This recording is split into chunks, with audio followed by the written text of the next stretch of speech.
Hello students, before starting inorganic chemistry, we are learning first of all how to balance a chemical equation. क्योंकि inorganic में ये बहुत ज़्यादा ज़रूरी पड़ेगा कि केमिकल इक्वेशन का बैलेंसिंग, बड़े डिफ़िकल्ट इक्वेशंस होंगे और उसको फिर बैलेंस करना है। तो बैलेंसिंग का तो कुछ तरीका आप लोग पहले पढ़े होंगे, 8, 9, 10 में पढ़े होंगे, फिर आप स्टोइकियोमेट्री में पढ़े होंगे, ऑक्सीडेशन रिडक्शन में पढ़े होंगे, ion electron method, oxidation number method. लेकिन यहाँ हम थोड़ा एक डिफरेंट वो टेक्निक बता रहे हैं जो प्योरली मैथमेटिकल है, और ये उम्मीद करते हैं आपको सारे मेथड से ये डिफरेंट होगा और ये किसी भी तरह के केमिकल इक्वेशन को बैलेंस करने में हेल्प मिलता है। तो ये बैलेंसिंग हम लोग शुरू करते हैं। बैलेंस इस पार्ट में हम लोग सिर्फ बैलेंसिंग को पढ़ेंगे। तो जैसे पहला हम लोग एक क्वेश्चन लेते हैं, एक सिंपल क्वेश्चन से शुरू करते हैं। H2S प्लस SO2 और ये रिएक्ट करके मान लीजिए बना रहा है H2O और प्लस S, ये बना रहा है। इस इक्वेशन को बैलेंस करना पड़ेगा। तो बैलेंस करने के लिए देखिए क्या करना है, इसका सबसे पहले कोई कोफिशिएंट मान लीजिए, ए से ही शुरू कीजिए। इसको ए मान लिए, इसको बी मान लिए, इसको सी मान लिए, इसको डी मान लिए। अब है क्या, यहाँ पर कितने वेरिएबल्स में, 4 वेरिएबल, तो 3 इक्वेशन आएगा। तो इक्वेशन अब अगर हम लोग लेते हैं फॉर हाइड्रोजन, हाइड्रोजन को बैलेंस करें तो इधर कोफिशिएंट ए है, 2 हाइड्रोजन, तो कितना हो जाएगा 2A बराबर इधर हाइड्रोजन 2 और C, तो क्या हो जाएगा 2C हो जाएगा। या इसको हम लोग क्या लिख सकते हैं, A = C, ये इक्वेशन नंबर 1। ठीक है। फॉर हम लोग देखते हैं सल्फर, सल्फर यहाँ कितना है A और उधर B, एक सल्फर, और = उधर तो है D, तो A प्लस B = D, ये सेकेंड इक्वेशन हुआ। अब हम लोग लेते हैं फॉर ऑक्सीजन, ऑक्सीजन के लिए कितना, ऑक्सीजन यहाँ पर 2 है, तो क्या हो जाएगा 2B = उधर क्या हो जाएगा C। इस तरह से ऑक्सीजन के लिए दिस इज इक्वेशन 3। ये याद रखिएगा, जितना कोफिशिएंट होगा, जैसे A B C D 4 है, 4 वेरिएबल, तो 3 इक्वेशन होगा, उससे एक कम। अब क्या करना है, किसी एक को A B C D चारों में से किसी एक को 1 मान लीजिए। तो सपोज A = 1, ये मेथड में है, A = 1 मान लिए। A बराबर अगर 1 हुआ तो C बराबर भी तो 1 हो जाएगा।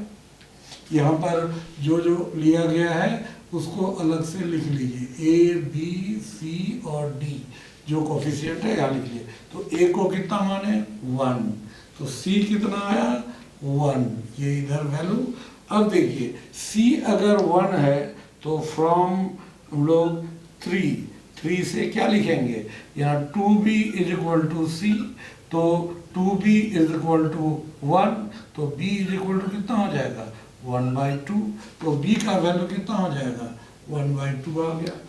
अब यहाँ पर पुट कीजिए, नाउ फ्रॉम 2 यहाँ अगर लेते हैं फ्रॉम इक्वेशन नंबर 2, तो 2 में क्या है, 2 में A प्लस B =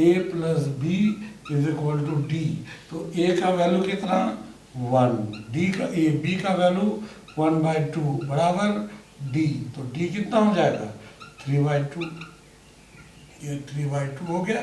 अब इस ABCD का वैल्यू यहाँ पुट कर दीजिए, तो इक्वेशन क्या हो जाएगा, नाउ द इक्वेशन इज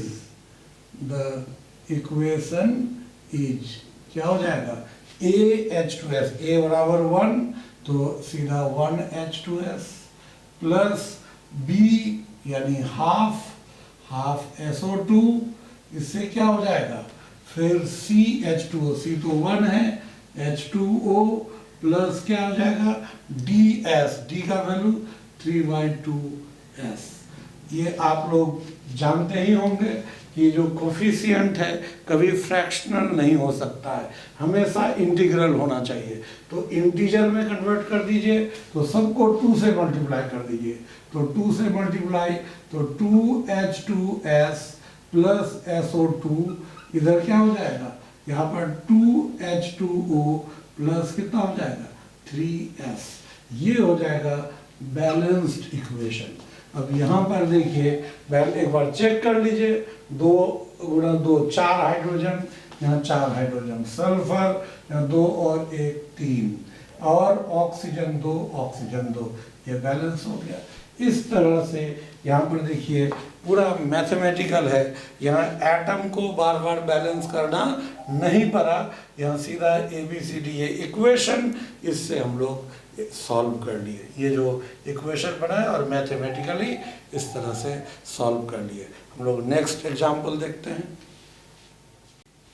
ये क्वेश्चन है, यहाँ पर हम लोग इसको फिर वैसे ही A B इधर C D और यहाँ पर E हो गया।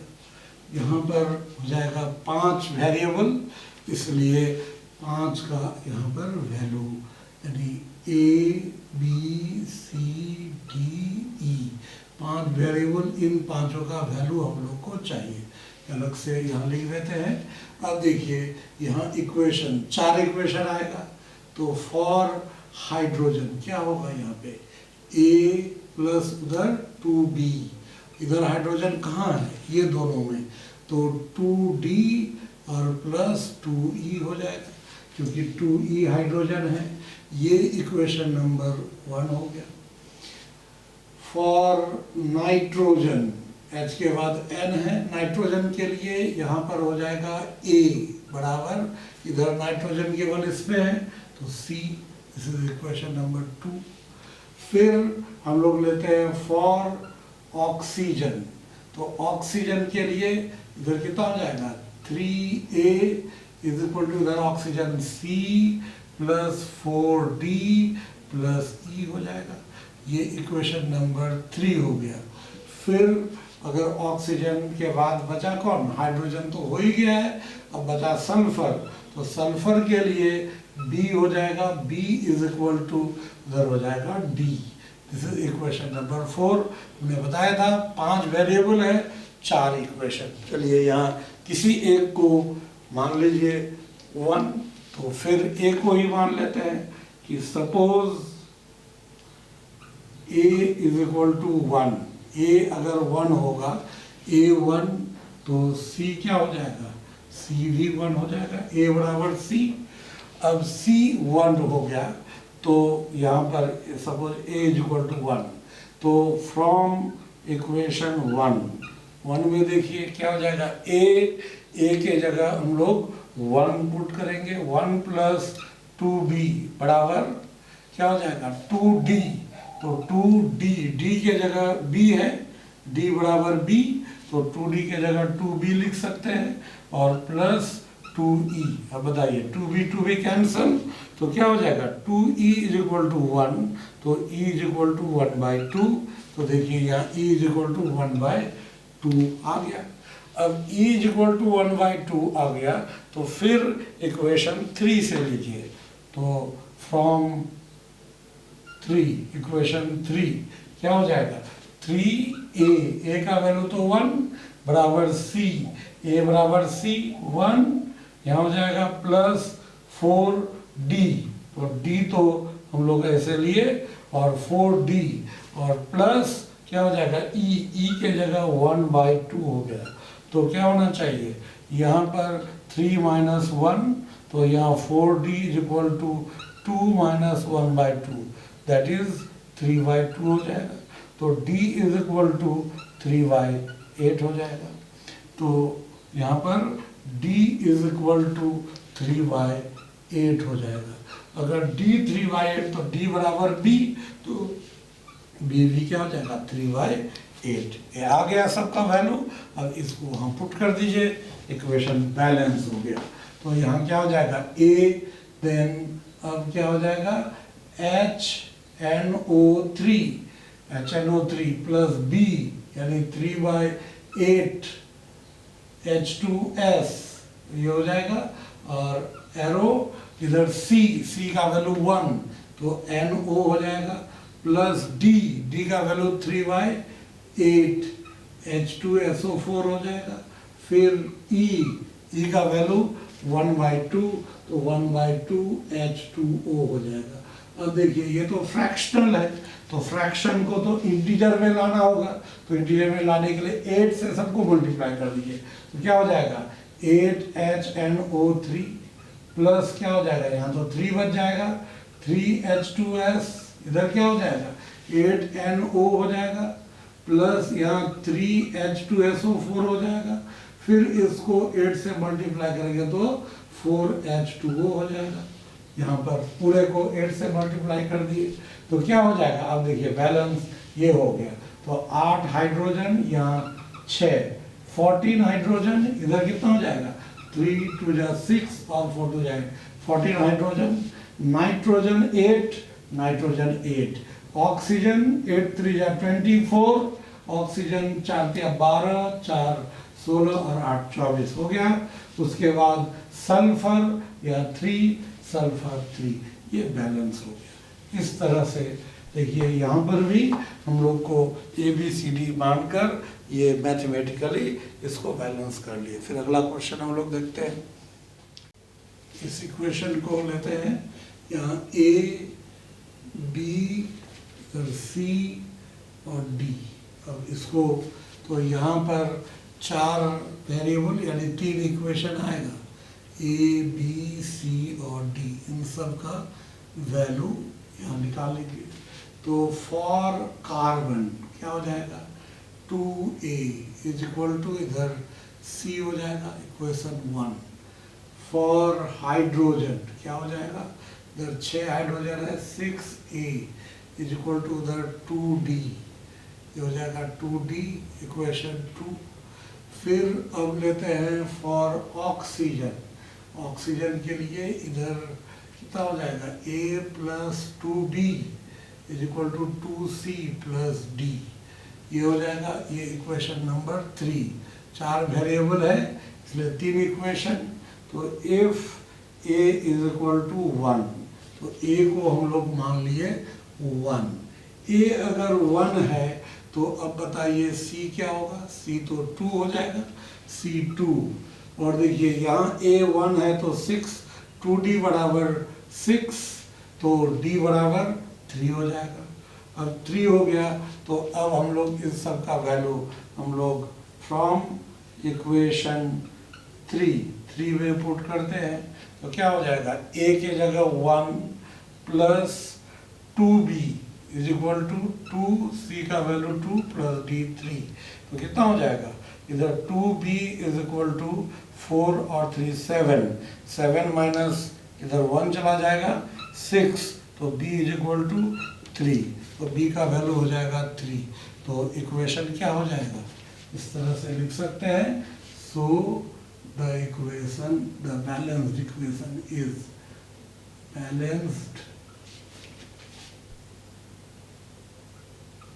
इक्वेशन इज क्या हो जाएगा, यहाँ पर हम लोग ले A की जगह 1 तो 1C2H5OH प्लस B की जगह 3O2, C की जगह 2 तो 2CO2 प्लस D की जगह 3H2O। बैलेंस है कि नहीं, कार्बन 2 कार्बन 2, हाइड्रोजन 6 ऑक्सीजन 6 या 4, ऑक्सीजन 6 और 1 7, तो 4 3 7, ये बैलेंस हो गया। नेक्स्ट इक्वेशन देखते हैं, इसको बैलेंस करते हैं तो इसको A, B, C, D, E और F, यहाँ पर 6 वेरिएबल हो गया, या A, B, C, D, E और F, ये 6 वेरिएबल। अब हम लोग बैलेंस करते हैं फॉर K, इधर पोटासियम, तो क्या हो जाएगा यहाँ A और उधर B बराबर उधर पोटासियम इधर E, equation number 1। For iodine, iodine का A plus B is equal to क्या हो जाएगा 2D, ये हो जाएगा इक्वेशन नंबर 2। और अगर लेते हैं फॉर ऑक्सीजन, ऑक्सीजन के लिए कितना हो जाएगा 3B is equal to F, 3B is equal to F, equation number 3। और हम लोग लेते हैं फॉर हाइड्रोजन, हाइड्रोजन के लिए इधर C इज इक्वल टू उधर हाइड्रोजन 2F, केवल उसी में हाइड्रोजन है, इक्वेशन नंबर 4। इसमें तो 6 है यानी 5 इक्वेशन आएगा। और फॉर Cl, Cl बैलेंस कीजिएगा, C इज इक्वल टू उधर Cl केवल उसमें है E, तो इक्वेशन नंबर 5। तो यहाँ पर A B प्लस में है, इसलिए इसमें से किसी को अगर मान लें तो हम लोग के लिए ईजी हो जाएगा। तो सपोज यहाँ पर मान लेते हैं, suppose E is equal to 1, E को मान लिए 1, जैसे उसको भी मानेंगे तो आएगा, लेकिन इसके मानने से कई वैल्यू एक साथ आ जाएगा। E इज इक्वल टू 1 अगर है तो C इज इक्वल टू 1 हो जाएगा, E is equal to 1, E is equal to C है तो C इज इक्वल टू 1 हो जाएगा। C अगर 1 है तो 2F, तो F इज इक्वल टू क्या हो जाएगा 1/2, तो F इज इक्वल टू 1/2।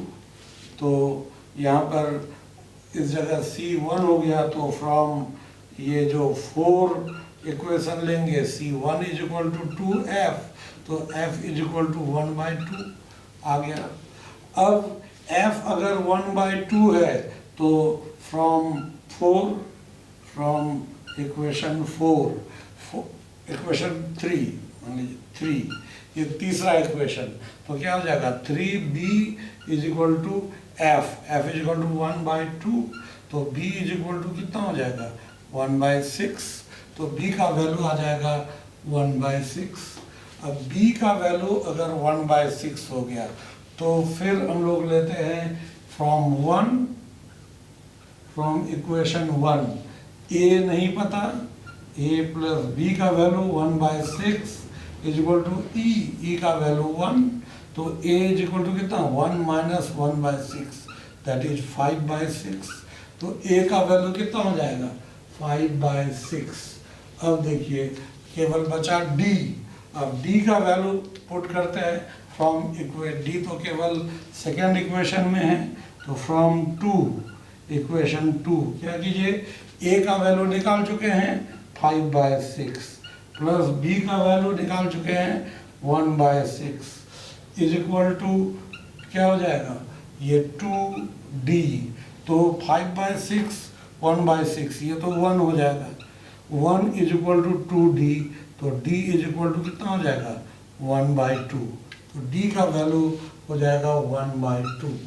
अब देखिए ये सब का वैल्यू निकल गया, तो सो द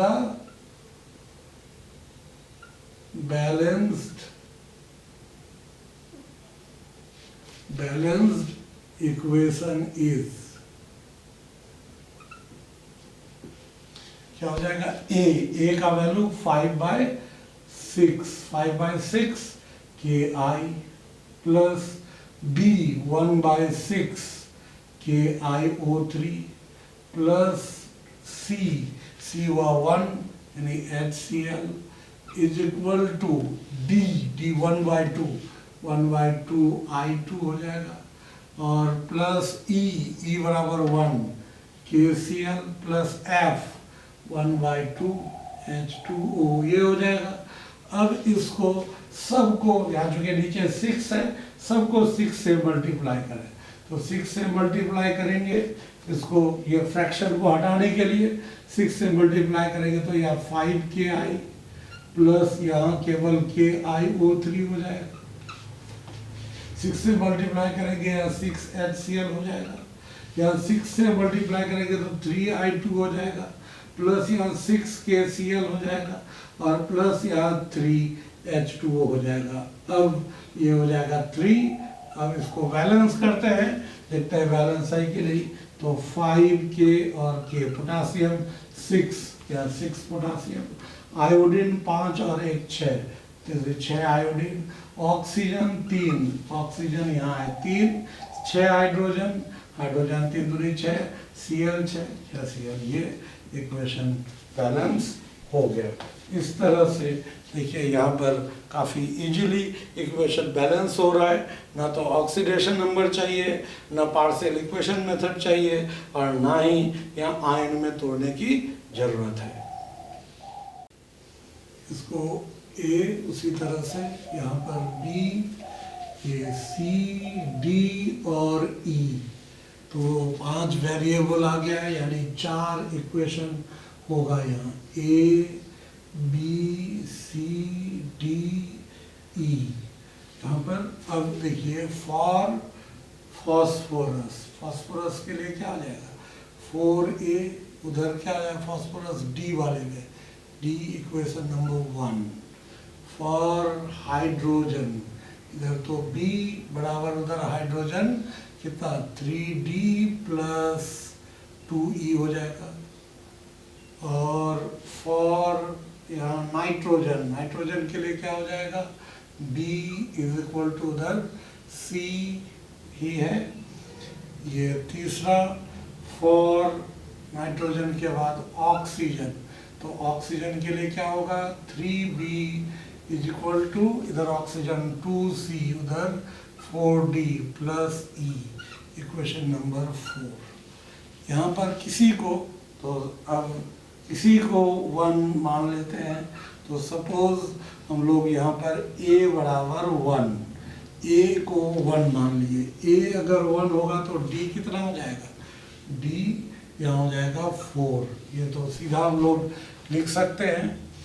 अब यहाँ पर हम लोग जैसे अगर B का वैल्यू हम लोग निकालते हैं या E का वैल्यू, तो फ्रॉम, तो A इज इक्वल टू 1, तो D यहाँ डायरेक्ट लिख दिए 4, ये हो गया। तो फ्रॉम इक्वेशन 2 में यहाँ पर क्या हो जाएगा B is equal to 3 into D का वैल्यू 4 प्लस 2E, तो ये कितना हो जाएगा B is equal to 12 plus 2E। तो यहाँ पर B का वैल्यू 12 प्लस 2E ये आ गया, तो यही इतना बराबर ही C हो जाएगा, इतना बराबर भी तो C हो जाएगा।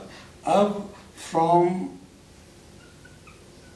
इक्वेशन 4, तो इक्वेशन 4 से लीजिए 3B, तो 3B इसको अगर हम लोग लेते हैं तो यहाँ पर देखिए क्या हो जाएगा 3B के जगह यहाँ कितना 3 इंटू B के जगह 12 प्लस 2E हो जाएगा। 3B is equal to 2C, तो C के जगह C बराबर B है और C बराबर B का वैल्यू 12 प्लस 2E हो जाएगा। ये 2C प्लस 4D, D का वैल्यू तो 4 आ गया है तो यहाँ 16 हो जाएगा, और प्लस E, तो यहाँ पर हम लोग E लिख लेंगे E। अब देखिए सिर्फ E के टर्म में आ गया तो E का वैल्यू आ जाएगा यहाँ 36 plus 6E is equal to 24 plus 4E plus 16 plus E, तो यहाँ कितना हो जाएगा 5E, ये 24 और 16 ये 40, ये 5E इधर आ जाएगा 6E से, तो E बचेगा तो 40 में 36 E इज इक्वल टू 4, तो E का वैल्यू 4 आ जाएगा। E का वैल्यू यहाँ पर 4, अब E का वैल्यू 4 आ जाएगा तो B का वैल्यू भी निकल जाएगा। 9 B का वैल्यू यहाँ अब निकल जाएगा क्योंकि B बराबर है 12 प्लस 2E, तो 12 प्लस 2 और इंटू E का वैल्यू कितना है 4, तो कितना हो जाएगा ये 20, तो B का वैल्यू आ जाएगा 20 और B बराबर C, तो C बराबर भी 20। देखिए A B C D E सब का वैल्यू आ गया तो इक्वेशन क्या हो जाएगा। सो अब इक्वेशन लिखिए, A के जगह 1 तो P 4 हो जाएगा, प्लस B के जगह 20 तो तो 20HNO3 हो जाएगा। और इसके बाद C के जगह भी 20, तो 20NO2 हो जाएगा, प्लस क्या D हो जाएगा 4H3PO4 हो जाएगा, प्लस क्या है E यानी 4H2O। अब एक बार चेक कर लीजिए इक्वेशन बैलेंस है या नहीं। तो क्या P के लिए 4, यहाँ 4P, यहाँ पर हाइड्रोजन 20, यहाँ 4 दूनी 8 और 4 तिया 12, 20 हो गया। नाइट्रोजन 20, नाइट्रोजन C का वैल्यू 20 है, 20 लिखा जाना चाहिए था, ये 20, नाइट्रोजन 20, ऑक्सीजन 60, तो यहाँ 40, 16 और 4, यहाँ 4 और 16, 20 और 40, 60, ये इक्वेशन बैलेंस हो गया। इस तरह से कोई भी इक्वेशन आप बैलेंस कर सकते हैं। एक थोड़ा और इससे डिफिकल्ट इक्वेशन की तरफ हम लोग जाते हैं। तो यहाँ पर ए से लेकर एफ तक है, ए से लेकर एफ तक अगर हम लोग ले रहे हैं तो फॉर के क्या हो जाएगा, ए इज इक्वल टू यहाँ पर 2F के, इक्वेशन नंबर 1। फॉर mn क्या आ जाएगा, A is equal to C, equation number 2। For O यहाँ पर 4A प्लस यहाँ पर ऑक्सीजन के लिए 4A और यहाँ 6B is equal to C plus यहाँ हो जाएगा 2D प्लस यहाँ पर E और प्लस 3F, ये इक्वेशन नंबर 3। फिर हो जाएगा फॉर कार्बन के लिए 6B इज इक्वल टू, उधर हो जाएगा कार्बन D प्लस F, ये इक्वेशन 4।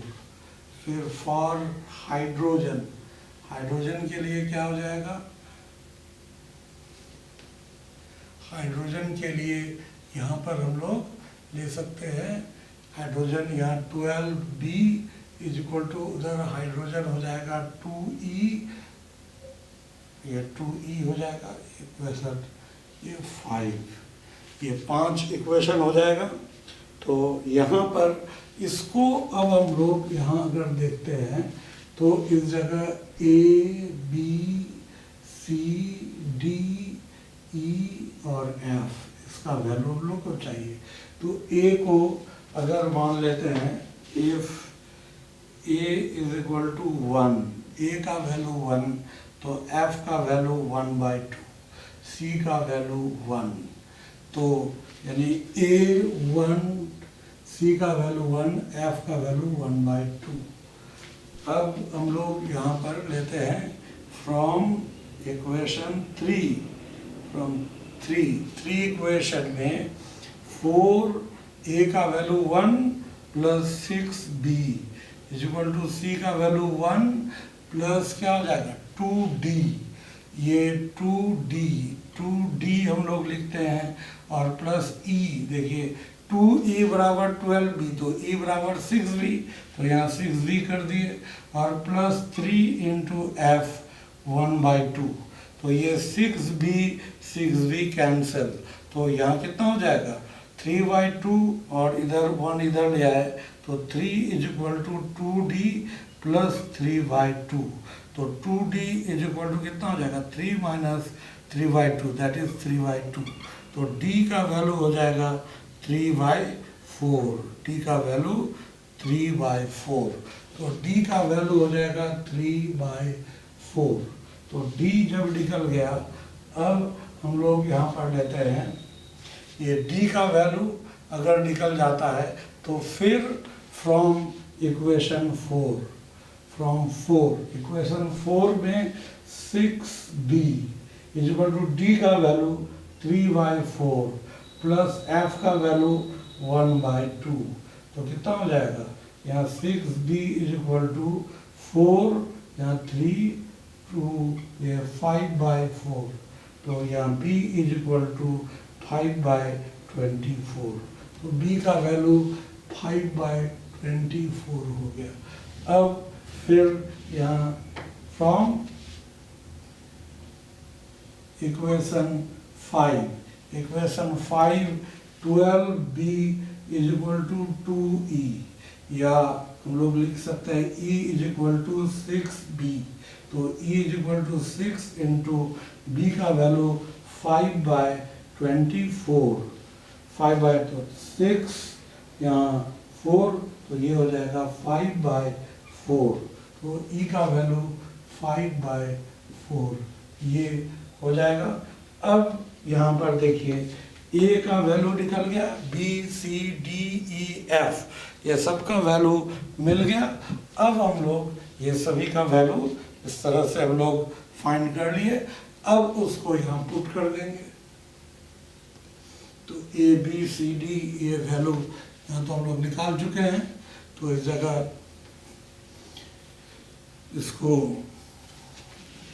अब अगर हम लोग पुट कर देते हैं तो यहाँ पर क्या आ जाएगा, इस जगह अब इक्वेशन देखिए क्या होना चाहिए। सो द इक्वेशन इज क्या हो जाएगा, a तो KMnO4 प्लस क्या हो जाएगा b 5/24, यहाँ C6H12O6, फिर यहाँ से C का वैल्यू 1 MnO प्लस D क्या हो जाएगा 3/4 और CO2 प्लस क्या हो जाएगा E 5/4 क्या हो जाएगा H2O और F 1/2 K2CO3। तो नीचे 24 है, 24 से सबको मल्टीप्लाई करेंगे, 24 KMnO4 प्लस यहाँ 5 C6H12O6, यहाँ क्या हो जाएगा 24 MnO और फिर क्या हो जाएगा यहाँ 4 6 यानी 18 CO2 और फिर यहाँ पर 30 H2O, फिर यहाँ कितना हो जाएगा यह 12 K2CO3। तो ये इसका, अब इसको एक बार चेक कर लीजिए। तो चेक करने पर यहाँ पर क्या हो जाएगा, चेक कीजिए 12 K पोटासियम, तो उधर 12 पोटासियम, Mn24 ऑक्सीजन 96 और इधर 30 126, ऑक्सीजन 24 36, ये 60 और 30 90 और यहाँ 36, 90 और 36 अगेन यहाँ पर हो जाएगा वो 126, ये आ गया ऑक्सीजन बैलेंस। कार्बन 30, कार्बन 18 और उधर 12 30, हाइड्रोजन 60 60 13 to 60, ऑक्सीजन तो बैलेंस ही था, ये बैलेंस हो गया। इस तरह से आप लोग किसी भी इक्वेशन पर प्रैक्टिस कीजिएगा, कोई भी केमिकल इक्वेशन आपको इस तरीके से बन ही जाएगा।